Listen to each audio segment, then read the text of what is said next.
Europe خلیجی ممالک میں امیگریشن، ویزوں اور تارکین وطن سے جڑی دیگر اہم خبروں کا معتبر چینل. دیکھتے رہیں احساس نیوز. احساس نیوز کے ناظرین السلام علیکم. امجد ارشاد چودھری نئی ویڈیو کے ساتھ آپ کی خدمت میں حاضر ہے.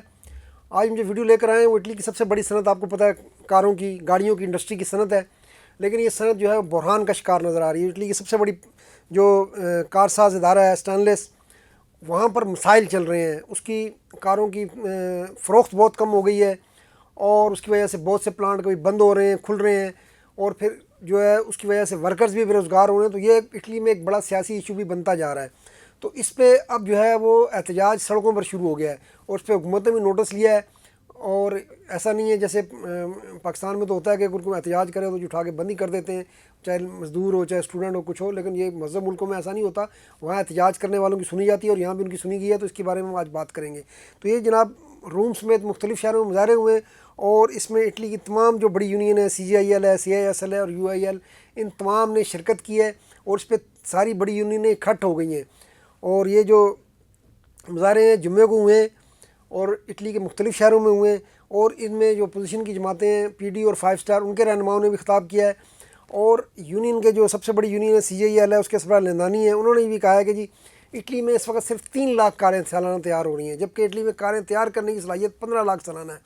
تو انہوں نے کہا ہے یہ جو مسائل پیدا ہو گئے ہیں اس شعبے میں، اس کو گورنمنٹ حل کرے، ورنہ اس کی وجہ سے اٹلی لوگوں کے روزگار پہ فرق پڑ رہا ہے. ظاہر ہے لوگ بے روزگار ہو رہے ہیں اور پھر اٹلی کی معیشت پہ بھی اس کے اثرات پڑیں گے. انہوں نے بہت اچھی بات کی ہے. تو اس پہ جو ہے اب وہ جو بزنس کے وزیر ہیں ایڈولف اورسو، انہوں نے بھی کہا ہے کہ ہم مزدور ہمارے دل کے قریب ہیں اور ہم نے یونین کی بات سنی ہے. اور اب انہوں نے یونینوں اور اسٹینلیس کا پہلے اسٹینلیس کے سربراہ کو پہلے بھی انہوں نے بلایا تھا، پھر بلایا، اور اب یونینوں کو بھی بلایا تاکہ اس مسئلے کا حل نکالا جا سکے. تو یہ ہوتے ہیں مہذب معاشرے جہاں پر لوگ مل بیٹھ کر مسائل حل کرتے ہیں. ان کی معیشت میں مسائل آئے ہیں تو مل بیٹھ کر حل کر رہے ہیں. اور اگر کوئی مظاہرہ ہوا تو انہوں نے مظاہرین پر مقدمے نہیں کیے، ان پہ ڈنڈے نہیں برسائے، ان پہ جو ہے وہ دہشت گردی کے مقدمے نہیں بنائے، بلکہ انہیں مظاہرہ کرنے دیا. مزدوروں کی بات سنی حکومت نے اور مزدوروں کی بات سن کر کمپنی کے سربراہ کو طلب کر لیا، کمپنی کی انتظامیہ کو طلب کر لیا. تو یہ ایک اب مسئلہ چل رہا ہے. اب اس میں جو عدد و شمار آئے ہیں وہ بھی بتاتے ہیں کہ یہ شعبہ کس طرح اٹلی میں گیا ہے.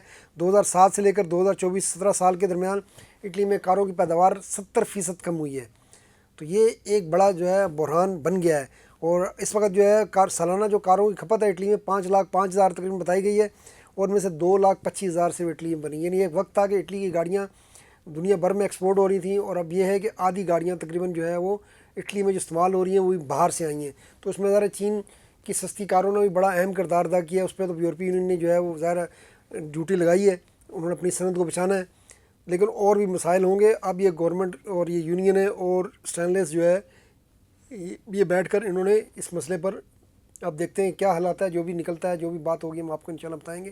لیکن یہ ہے کہ اب اٹلی میں بھی یہ جو کرائسس آیا ہے کار انڈسٹری کا، اس کی وجہ سے لوگوں کو روزگار متاثر ہوئے ہیں اور اب گورنمنٹ جو ہے اس معاملے پر متحرک ہوئی ہے.